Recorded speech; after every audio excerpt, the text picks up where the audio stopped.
Kick it into gear. It's our last sermon of the month of June, but we're gearing up for July. So, all of the power, there's a quote, all of the power and intelligence of the universe is already within, waiting to be utilized. The divine spark must be fanned into a blaze of the living fire of your own divinity. That's Ernest Holmes. Each week this month, we have fanned the divine spark. Click to the slide. We have, the first week, we explored the importance of keeping it simple, sweetheart. We did KISS. And that was the S of our spark. And then next we looked at how we fan the flame by fully participating in life through praying, playing, paying, and staying. Anybody remember that? That was kind of fun. Well, and also I'd like to thank Rob and, Oh, yes. and you Right, for... and Larry. That was participating. Larry for cleanup. For our cleaning, that was participating. And there we were. That was the P of our spark. We were participating. And we also talked about, but more importantly, we experienced the awesome nature of God. All right, and then last week we explored the idea that our outer world is a reflection of our inner life and the power that comes when we, which is what we're doing today, we're kicking it into gear. So what the heck does that really mean, to kick it into gear?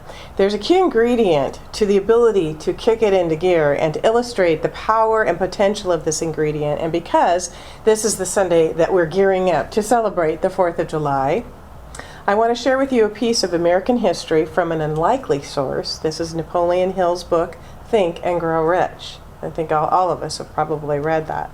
Maybe many of us, many have read it many times. It's an account of what occurred at the Continental Congress beginning on June 7th, 1776. At this Congress were the likes of Samuel Adams, Richard Henry Lee, Benjamin Franklin, Thomas Jefferson, and Patrick Henry. There's going to be a quiz at the end of this account regarding the key ingredient, so be sure to pay attention. All right, we're going to do a little skit here. So, on June 7th, 1776, Richard Henry Lee arose and addressed the chair, and to the startled assembly made this motion. Gentlemen, I make the motion that these colonies are, and of right, ought to be free and independent states, that they be absolved from any allegiance to the British Crown, and that all political connection between them and the state of Great Britain is and ought to be totally dissolved. Lee's astounding motion was discussed fervently and at such length that he began to lose patience. Finally, after days of argument, he again took to the floor and declared in a clear, firm voice, Mr. President, we have discussed these issues for days. It is the only course for us to follow. Why then, sir, do we longer delay? Why still deliberate? Let his happy day give birth to the American Republic. Let her arise, not to devastate and to conquer, but to reestablish the reign of peace and law. The eyes of Europe are fixed upon us. She demands of us a living example of freedom that may exhibit a contrast in the felicity of the citizen to the ever-increasing tyranny. Before this motion was finally voted upon, Lee was called back to Virginia because of a serious family illness. But before leaving, he placed his cause in the hands of a friend, Thomas Jefferson, who promised to fight until favorable action was taken. Shortly thereafter, the President of the Congress appointed Jefferson as chairman of a committee to draw up a Declaration of Independence. Long and hard, the committee labored on a document, and on June 28th, the original draft was read before Congress. For several days it was discussed, altered, and made ready. Then on July 4th, 1776, Thomas Jefferson stood before the assembly and fearlessly read the most momentous decision ever placed upon paper.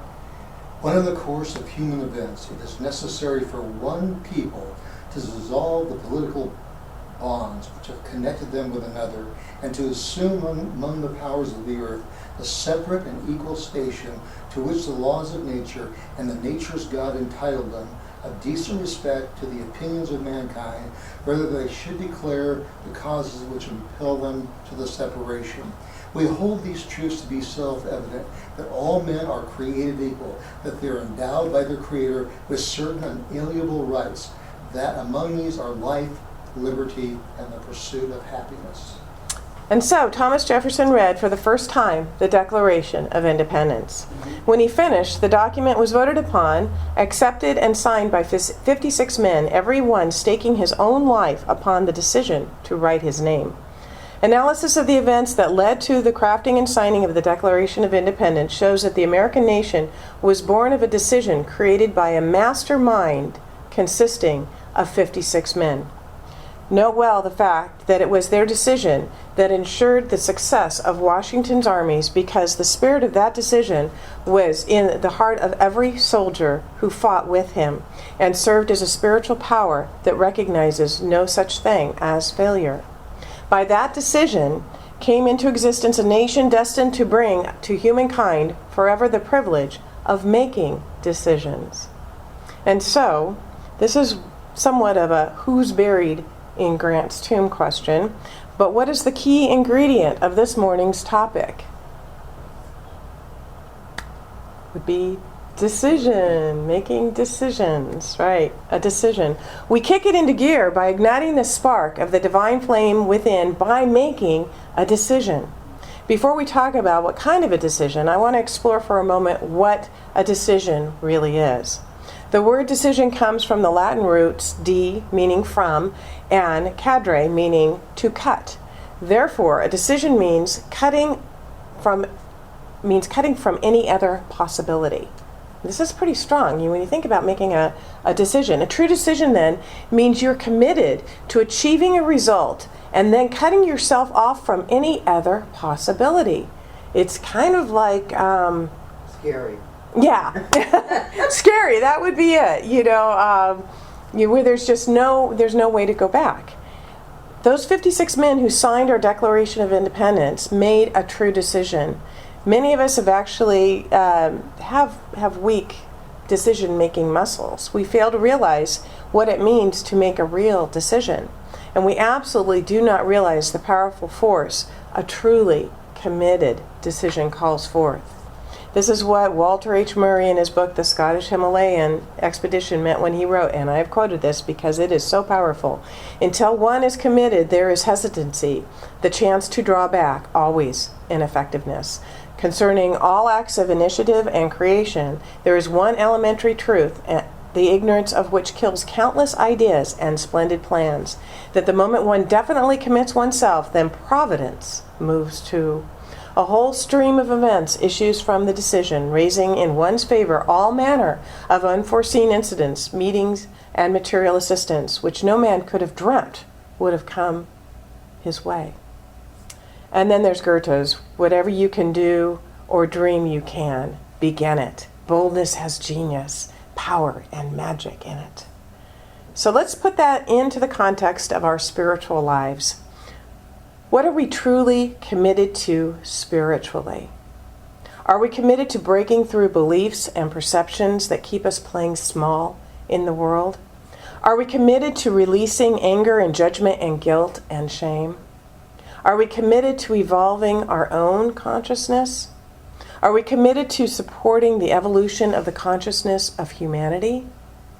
If so, are we committed to making moment-by-moment decisions that support these ideas? It's interesting to consider that our committed decisions show up in two very specific places: our calendars, how we spend our time, and our checkbooks, how we spend our money. So how we spend our time and how we spend our money is how our committed decisions truly show up.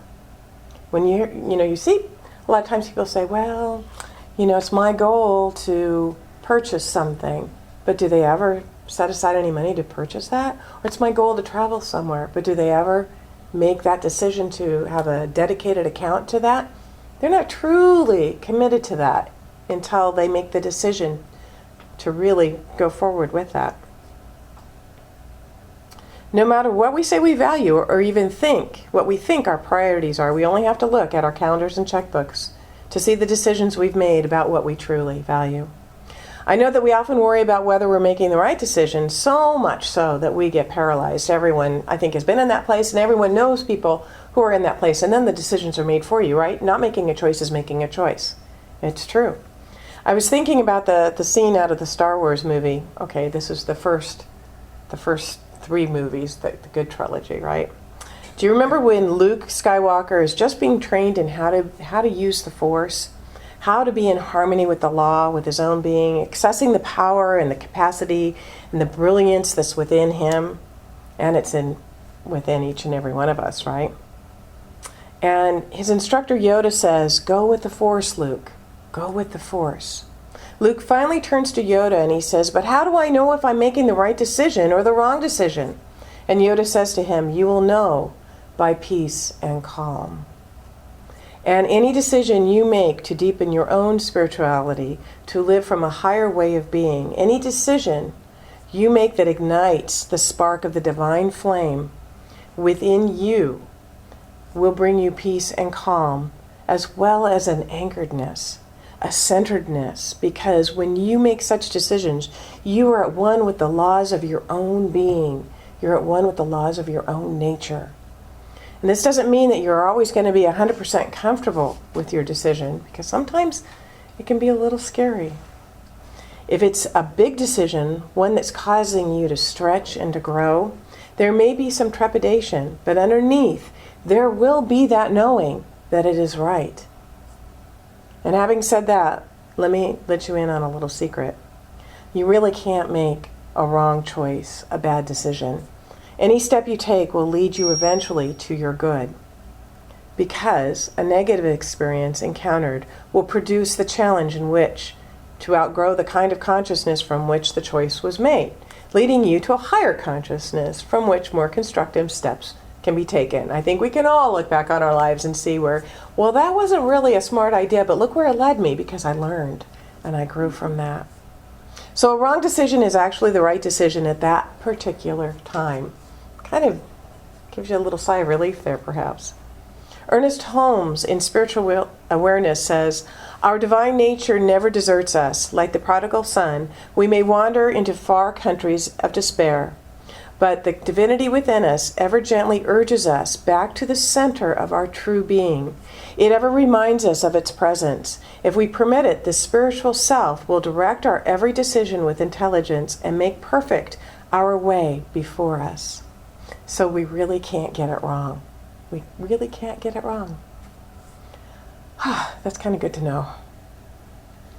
It can perhaps alleviate our analysis paralysis somewhat so that we can move forward in our own lives.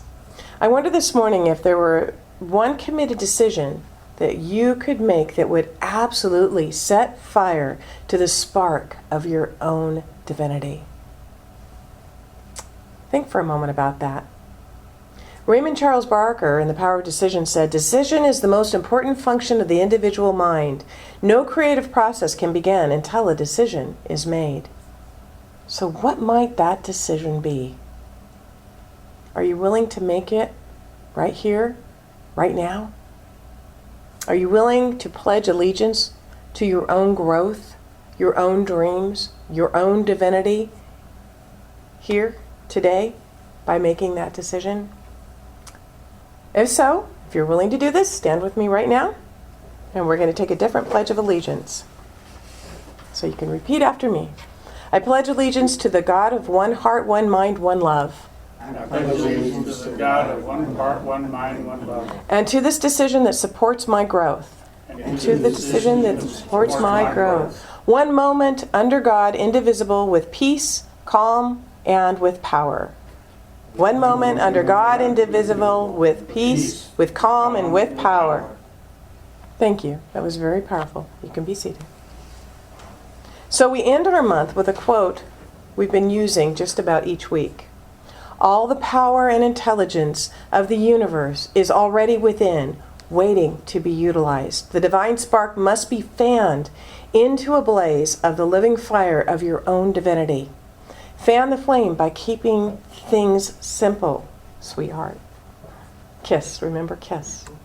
Fan the flame by fully participating in life, even when that means picking up the trash on the side of the road to make the world a prettier place for everyone to enjoy.